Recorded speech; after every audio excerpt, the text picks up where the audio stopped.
नमस्कार, live India में आपका स्वागत है। मैं सम्राट। दिल्ली की मुख्यमंत्री रेखा गुप्ता ने कहा कि ये वो नाले हैं जिसे पिछली सरकारों ने गंभीरता से नहीं लिया। उन्होंने कहा कि हमने अभी 3 बड़े नाले को देखा है, हर जगह से एजेंसी में क्लैरिटी नहीं थी। आज से ही बारिश में क्या क्या काम करना है उसके लिए काम शुरू हो गए हैं। उन्होंने कहा कि आज से ही समर एक्शन प्लान और आज से ही सर्दियों में प्रदूषण ना हो उसके लिए काम शुरू हो चुके हैं। सबको अलग अलग काम दिए गए हैं। इस बार दिल्ली में वो काम किए जा रहे हैं जिससे दिल्ली बेहतर दिखे।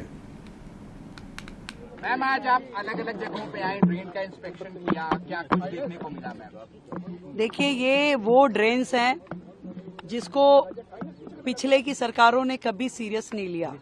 जो दिल्ली हर बार जाम होती रही, जब आपकी बड़ी ड्रेन साफ ही नहीं होंगी, उसमें इतना स्कोप नहीं होगा कि वो और पानी ले सके, तो पीछे का जितना भी ड्रेन होगा, चाहे वो इंटरनल रोड्स का है, चाहे वो 60 फुटा रोड का है, चाहे मेन रोड्स का है या रिंग रोड का है, हर जगह पानी जाम होना वाजिब है।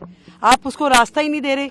इतने सालों से अभी हमने 3 बड़ी ड्रेन्स का विजिट किया है और उसमें चाहे वो बारापुला थी, कुशक है या सुनहरी पुल है, हर जगह जो देखने को मिलता है कि एजेंसीज में क्लैरिटी ही नहीं थी। करना किसने है? किसी को फुल फ्लेज काम या आप कहिए कि 12 महीने का काम कि आपने ड्रेन पे काम करना है, ऐसा काम नहीं क्लियर हुआ। ये अब जिस चीजों को हम देख रहे हैं, हमने अब फ्लड एंड इरिगेशन को स्पेशली रिस्पॉन्सिबिलिटी देके कि ये एक एजेंसी की जिम्मेवारी है कि आपको ये डिसिल्टिंग करके देनी है। कितना होगा, टाइम बाउंड तरीके से कब तक आप करेंगे, पूरा का पूरा उसके मानक तय करके उसमें बजट में उसके लिए एलोकेशन हो, क्योंकि ये सबसे बड़ी नेसेसिटी है कि बारिश में दिल्ली में पानी ना भरे। ये सारा का सारा ड्रेन्स जो है बारिशों से पहले खाली होनी चाहिए और उसके बाद जो हमारी उसके पीछे की रोड्स हैं उसके लगते हुए नाले भी साफ हो। तो ये एक बहुत बड़ा मिशन है। सेम डे कुछ नहीं होता कि आग जब लगी है और तभी आपको तैयारी करनी है। आज से ही बारिश के सीजन की शुरुआत, उसकी में काम क्या क्या करने हैं, आज से ही समर एक्शन प्लान, आज से ही हमें सर्दियों में पॉल्यूशन ना हो, ये सारे काम शुरू हो चुके हैं। सरकार जो अपने बिल्कुल वॉर फुटिंग पे काम कर रही है, हमारे मंत्री सब लगे हैं, बिल्कुल सबको अलग अलग प्रोजेक्ट दे दिए गए हैं, अलग अलग मिशन दे दिए गए हैं। विधायकों की जिम्मेवारी लगाई गई है कि वो अपने अपने एरिया में जहां जहां काम चल रहे हैं उनका, हम जहां पे डिसिल्टिंग है, हम बिल्कुल पब्लिक से भी और विधायकों से भी ये लिखित में मांगेंगे कि वो डिसिल्टिंग हुई है या नहीं हुई है। केवल अफसरान ने कह दिया, कागजों में हो गया, किताबों में हो गया कि डिसिल्टिंग हो गया, उसे माना नहीं जाएगा। इस बार दिल्ली वो तैयारी कर रही है कि दिल्ली में पानी कहीं जाम ना हो, नाले कहीं ओवरफ्लो ना हो और दिल्ली बेहतर दिखे। Thank you. जम्मू कश्मीर में एडीजीपी सशस्त्र पुलिस जम्मू और कश्मीर आनंद जैन ने पुलिस द्वारा आयोजित जम्मू मैराथन में हरी झंडी दिखाई। एडीजीपी सशस्त्र पुलिस जम्मू कश्मीर आनंद जैन ने कहा कि जम्मू कश्मीर पुलिस ने जम्मू मैराथन का आयोजन किया। इसमें 30,000 लोगों ने हिस्सा लिया है। काफ़ी बढ़ चढ़कर युवाओं ने हिस्सा लिया। इससे एक संदेश जाता है कि युवा नशे की लत से दूर रहें और अपना समय अपनी फिटनेस और पढ़ाई में लगाएं। एक्शन प्रोग्राम के तहत जम्मू कश्मीर पुलिस ने जम्मू मैराथन का आयोजन इस वर्ष किया है और इसमें 3,000 के आसपास जो प्रतिभागी हैं उन्होंने पार्टिसिपेट किया है और 21 किलोमीटर की कैटेगरी के लिए और 10 किलोमीटर कैटेगरी के लिए जैसे आप देख रहे हैं कि सभी कैटेगरीज में काफी बढ़ चढ़ के युवाओं ने अपना हिस्सा लिया है और इससे एक संदेश भी ये जाता है कि जितने युवा हैं वो नशे की लत से दूर रहें और अपना समय जो है, अपनी फिटनेस, अपना जो समय है पढ़ाई और राष्ट्र निर्माण में लगाए। स्पोर्ट्स से कितना फायदा होगा युवाओं को? स्पोर्ट्स से हमेशा ही एक नई गति और ऊर्जा मिलती है, आपको एक नई दिशा मिलती है जिसके तहत आप अपने, बल्कि जैसे आपकी पढ़ाई है उसके तहत आप जैसे फिट रहेंगे तो आपका पढ़ाई में मन लगेगा, आपका शरीर स्वस्थ रहेगा और आप अपना कार्य भी अच्छे से कर पाएंगे। तो इसका एक संदेश भी जाता है कि जो बुरी लतें हैं, बुरी आदतें हैं, उनसे भी युवा दूर। चलिए आगे बढ़ेंगे। बप संशोधन विधेयक 2024 पर उत्तर प्रदेश कांग्रेस अध्यक्ष अजय राय ने कहा है कि केंद्र सरकार जनता को भ्रमित करने और वास्तविक मुद्दों से ध्यान भटकाने के लिए इस तरह की बातें कर रही हैं। उन्होंने ये कहा कि ये सरकार बेरोजगारी, महंगाई पर बात नहीं करती। मैं हिंदू और मुस्लिम भाइयों को धन्यवाद करना चाहता हूँ। उन्होंने हिंदू और मुस्लिम भाइयों को धन्यवाद दिया है और उन्होंने कहा कि एक दूसरे को गले लगाकर ये त्यौहार मनाया गया, जो होली की बात है, और जुम्मे की नमाज अदा की गई। इसके लिए हिंदू और मुस्लिम भाइयों को धन्यवाद। कांग्रेस या आप लोग किस तरीके से उसको देखते हैं और क्या है? नहीं, ये केवल लोगों को भ्रमित करने के लिए, लोगों को कैसे भी डाइवर्ट किया जाए, ये सारी चीजें लेकर आ रहे हैं। ये सरकार महंगाई पर बात नहीं करती, बेरोजगारी पर बात नहीं करती। अभी कितने घरों में होली पर त्योहार नहीं लोग मना पाए, लोगों के शेयर बाजार में कई लाख करोड़ रुपए डूब गए आम जनता की, उस पर चर्चा नहीं करती। और चर्चा किस पे करती है? केवल वह बिल पे। क्यों? क्योंकि कैसे दिमाग लोगों को घुमाना है। अभी आपने देखा होली के दिन जुम्मा भी था, उस दिन किस तरीके की तैयारी थी, इतना चारों तरफ हल्ला हंगामा कर रखा था कि जैसे लगता है कि पूरा उस दिन जलजलाने वाला है। पर मैं अपने सभी हिंदू और मुसलमान भाइयों को धन्यवाद देना चाहूंगा, जिन्होंने एक दूसरे को गले लगाकर एक भाईचारे के साथ एक त्यौहार मनाया, जुमा की नमाज अदा कराई। और विशेष रूप से मैं अपने सांसद इमरान मसूद जी को धन्यवाद देना चाहूंगा, जिन्होंने एक बड़ा संदेश पूरे समाज को मजबूत करने के लिए दिया। 14 मार्च को होली समारोह के दौरान धोरथंबा क्षेत्र में दो समुदायों के बीच झड़प के बाद झारखंड के गिरिडीह की बात कर रहे हैं। झारखंड के गिरिडीह में सुरक्षा बल तैनात किए गए हैं। आप तस्वीरें देखिए, जहां जिस तरह से 14 मार्च को होली समारोह के दौरान धोरथंबा में दो समुदायों के बीच झड़प हुई थी, उसको लेकर पुलिस पूरी तरह से आज भी अलर्ट है। और ये तस्वीरें देखिए, जहां पर पुलिस प्रशासन ने सुरक्षा बल तैनात किए हैं और पूरी तरह से सतर्कता अभी भी बरती जा रही।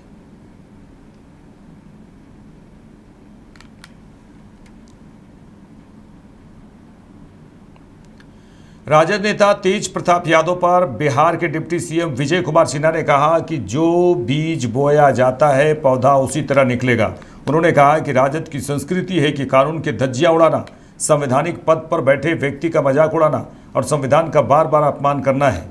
वे लोग कितने चेहरे बदल लें, उन्होंने कहा कि आरजेडी के लोग कितने चेहरे बदल लें, लेकिन सोच और संस्कार वही रहेगा।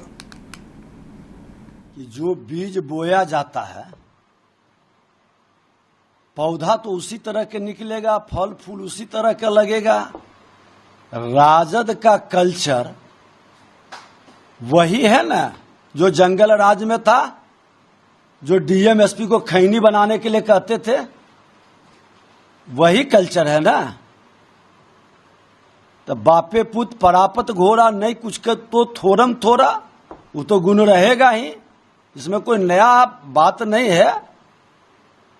राजद का कल्चर ही है कानून का धज्जी उड़ाना, संवैधानिक पद पर बैठे व्यक्ति का मजाक उड़ाना और संविधान का बार बार अपमान करना, लोगों को हतोत्साहित डिमोरलाइज करना।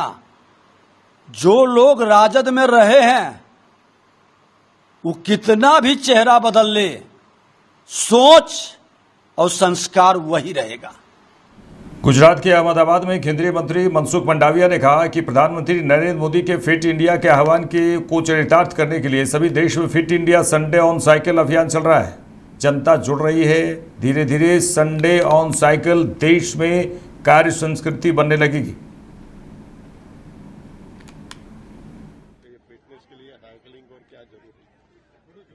मोदी जी के फिट इंडिया के आह्वान को चरितार्थ करने के लिए सारे देश में संडे ऑन साइकिल अभियान चल रहा है। जनता जुड़ रही है। धीरे धीरे संडे ऑन साइकिल देश में वर्क कल्चर बनने लगा है। आप स्वयं फिट रहना चाहते हो, साइकिलिंग करिए। आप पोल्यूशन कम करना चाहते हो, साइकिलिंग करिए। आप आपकी सेहत को ठीक रखना चाहते हैं, साइकिलिंग करिए।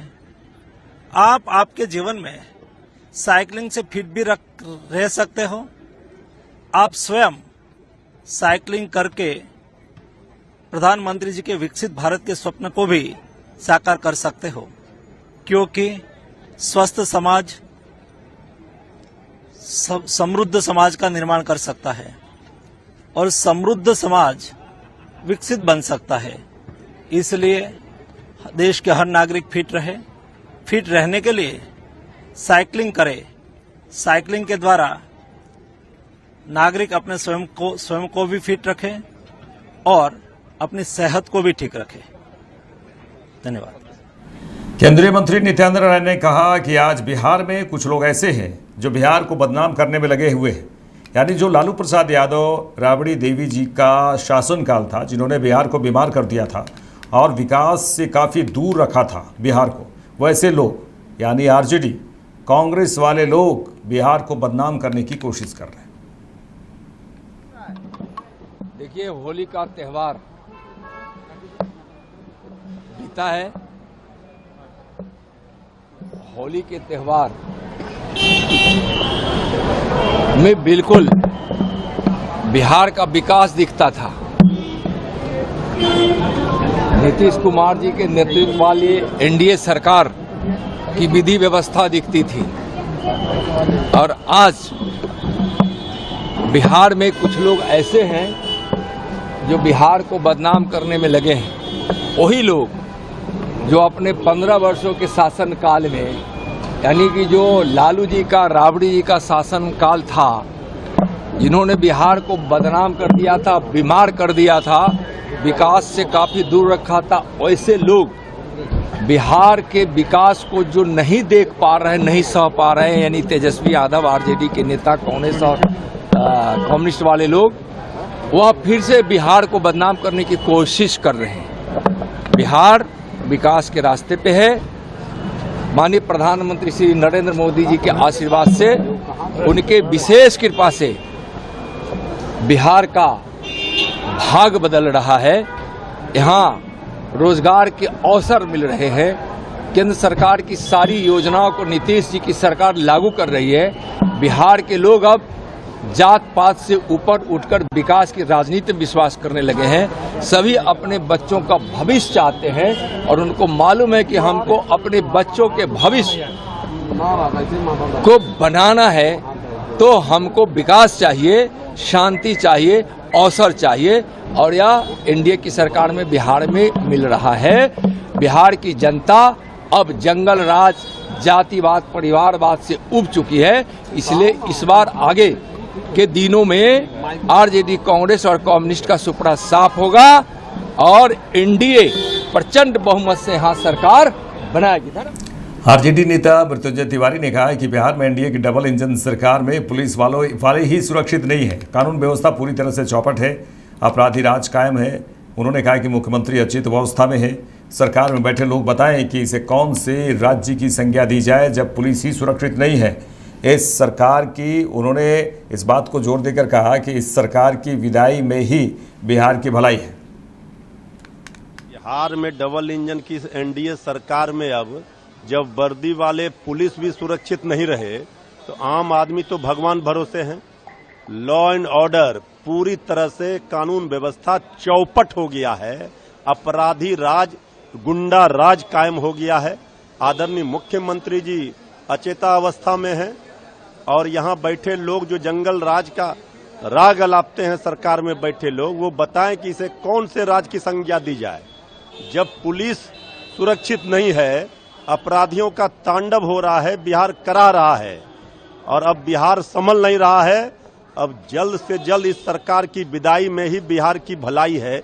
जो स्थिति उत्पन्न हो गई है, हर ओर अपराधियों का तांडव है, सरकार का इकबाल ही समाप्त हो गया। जिस तरह से तेज प्रताप यादव का वीडियो वायरल हो रहा है कि सिपाही को खड़ा है, नाचने तो कैसे, देखिए वो सवाल खड़े करने वाले लोग ये नहीं देख रहे हैं कि जेडीयू के विधायक किस भाषा को बोल रहे हैं, किस तरह का डांस कर रहे हैं। अरे उन्होंने तो कहा कि बुरा न मानो होली है।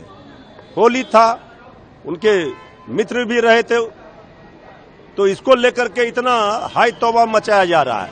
और जेडीयू के विधायक क्या कर रहे हैं, सत्ता में बैठे हुए लोग, उस पर कुछ नहीं हो रहा है।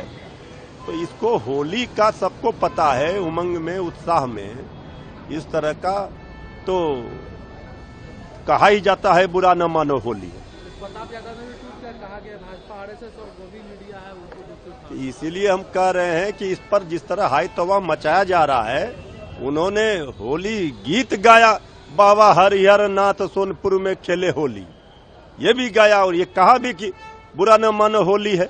इसको इस तरह से तिल का तार बनाया जा रहा है, तुल दिया जा रहा है और सत्ताधारी दल के विधायक डांस कर रहे हैं खुलेआम, किस भाषा का प्रयोग कर रहे हैं जो आप बोल नहीं सकते हैं, तो ये तेज प्रताप जी पर क्या बोलेंगे। चलिए आगे बढ़ेंगे। मध्य प्रदेश के मुख्यमंत्री मोहन यादव ने कहा है कि मऊगंज की घटना दुखद है, दोषियों को बख्शा नहीं जाएगा। मैं मृतक परिवार के प्रति अपनी संवेदना व्यक्त करता हूं। उन्होंने कहा है कि हमने अपने वरिष्ठ अधिकारियों को मौके पर भेजा, स्थिति नियंत्रण में है। जहां भी कानून व्यवस्था की स्थिति है हम उसे नियंत्रित करेंगे।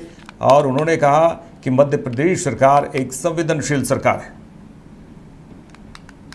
बड़ी दुखद रही है, लेकिन मऊगंज की घटना में दोषियों को छोड़ा नहीं जाएगा। और जिस ढंग से घटना घटी है, मैं मृतक परिवार के प्रति हार्दिक संवेदना भी व्यक्त करता हूं। हमने अपने वरिष्ठ अधिकारियों को, डीजीपी को और माननीय प्रभारी मंत्री को मौके पर भेजा भी है और हालात नियंत्रण में भी है। जहां कहीं भी लाइन ऑर्डर की स्थिति बनती है, हमारी त्वरित गति से न केवल कंट्रोल की स्थिति बनती बल्कि सुशासन के माध्यम से हम हर वर्ग की गारंटी लेते हैं। मैं मान के चलता हूं कि मध्य प्रदेश सरकार संवेदनशील सरकार है। सभी व्यवस्थाओं में जिस प्रकार से होली और बाकी त्यौहार शांतिपूर्वक निपटे, मैं सबको बधाई देना चाहूँगा। और साथ ही साथ आज मैं यहाँ से राजगढ़ जाने वाला हूँ। हेल्थ की बड़ी सौगात राजगढ़ जिले में मिलने वाली है। आने वाले समय में ऐसी कई सारी सौगातें और मिलेगी। खास करके रोजगार को लेकर के हमारी सरकार ने जो काम किया है, बहुत जल्दी हमारे सभी प्रकार के न केवल प्राइवेट सेक्टर में बल्कि सरकारी सेक्टर में भी सब प्रकार की पदों की जो मंजूरियां दी गई है। जैसे पुलिस का रिजल्ट 2 दिन पहले आया है, जवान, सब इंस्पेक्टर, बड़े अधिकारी सबके पद भी निकल रहे हैं। और हमारे अपने ही राज्य में खास करके हेल्थ के डिपार्टमेंट में भी बड़े पैमाने पर भर्तियां निकल रही है। मैं उम्मीद करूंगा 61,000 से ज़्यादा पदों की नियुक्तियां हमारी सरकार बनने के बाद हमने दी है और ये क्रम जारी रहेगा। मेरी अपनी ओर से एक बार फिर आप सबको। दिल्ली में आप नेता सौरभ भारद्वाज ने कहा, सत्येंद्र जैन, मनीष सिसोदिया लगभग 2 साल जेल में रहकर आए। अरविंद केजरीवाल और संजय सिंह 6-6 महीने जेल में रहकर आए। जब ये लोग तब नहीं झुके तो क्या आज बीजेपी ने झुका पाएगी? उन्होंने कहा है कि बीजेपी अपनी गलतफहमी दूर कर ले। अरविंद केजरीवाल न कभी बीजेपी के आगे झुकेंगे और न इनसे डरेंगे न दबेंगे। उन्होंने कहा कि एक बहुत प्रसिद्ध मंदिर है दुर्गियाना मंदिर, वह लक्ष्मीकांता चावला उसकी प्रधान है। पहली बार कोई महिला किसी मंदिर की प्रधान बनी। पंजाब में लोग उनका बहुत सम्मान करते हैं। शिष्टाचार के लिए लोग बैठक भी करते हैं। सत्येंद्र जैन और मनीष सिसोदिया लगभग 2 साल जेल में रह के आए। संजय सिंह और अरविंद केजरीवाल 6-6 महीने जेल रह के आए और सॉलिटरी अकेले जेल की कोठरी में डाला गया। जब ये लोग तब नहीं झुके तो क्या आज भारतीय जनता पार्टी ने झुका पाएगी?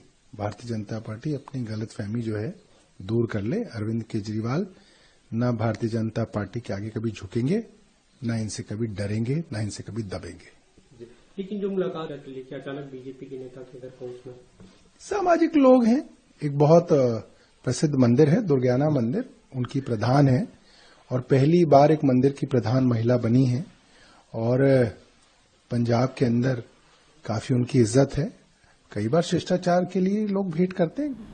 यूपी के CM Yogi Adityanath Gorakhpur journalist press club के शपथ ग्रहण समारोह में शामिल हुए। उन्होंने कहा कि देश की स्वाधीनता आंदोलन में ऐसे स्वतंत्रता संग्राम सेनानी थे जिन्होंने मीडिया से ही अपने आजीविका को आगे बढ़ाने का काम किया था। उन्होंने कहा कि राष्ट्रपिता महात्मा गांधी का नाम उनमें सबसे पहले आता है। उन्होंने उस समय जो पत्रकारिता की थी, जिस प्रकार का लेखन किया था और जिस प्रकार से समाचार पत्रों को प्रोत्साहित किया था, ये किसी से छुपा हुआ नहीं है। बहनों और भाइयों, याद करिए मीडिया की भूमिका देश की स्वाधीनता आंदोलन में। ऐसे इस देश में स्वतंत्रता संग्राम सेनानी थे जिन्होंने मीडिया से ही अपने कैरियर को आगे बढ़ाने का काम किया था। राष्ट्रपिता महात्मा गांधी उनमें सबसे पहला नाम आता है। उन्होंने उस समय जो पत्रकारिता की थी, जिस प्रकार का लेखन किया था, जिस प्रकार के समाचार पत्रों को उन्होंने उस समय प्रोत्साहित किया था, यह किसी से छुपा हुआ नहीं है। लोकमान्य तिलक,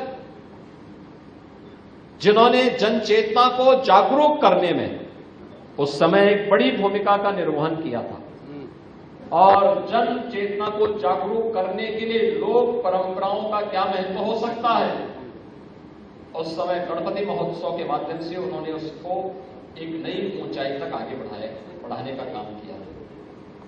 पंजाब केसरी लाला लाजपत राय, वे स्वयं भी एक पत्रकार थे और उत्तर प्रदेश में क्रांतिकारियों के सिरमौर के रूप में, जिन्हें हम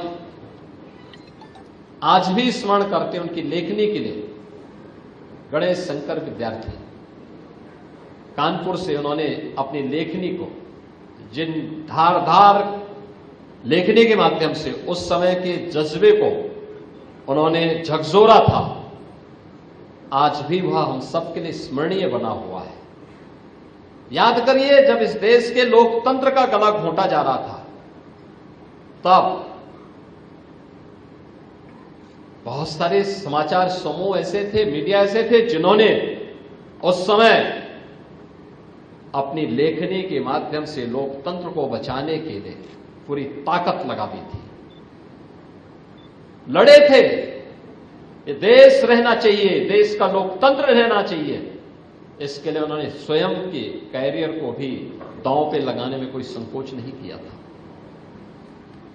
मीडिया की भूमिका हमेशा, हम लोग इस बात को मानते हैं कि यह निरंतर एक परिवर्तनशील माहौल में भी उसकी प्रासंगिकता को कभी कम नहीं किया जा सकता, और उसी प्रासंगिकता की दृष्टि से हम लोग जब इस आयोजन के बारे में मुझे जानकारी मिली, तो मैंने कहा नहीं, मैं लखनऊ का कार्यक्रम 2 घंटे बाद में बनाऊंगा, लेकिन मैं एक गोरखपुर प्रेस क्लब के कार्यक्रम के साथ बहुत दिनों के बाद हम लोगों को इस प्रकार के आयोजन के साथ जुड़ने का अवसर प्राप्त हो रहा है। तो इस कार्यक्रम मेरे साथ इस बुलेटिन में इतना ही। देश दुनिया के तमाम खबरों के लिए देखते रहिए लाइव इंडिया। नमस्कार।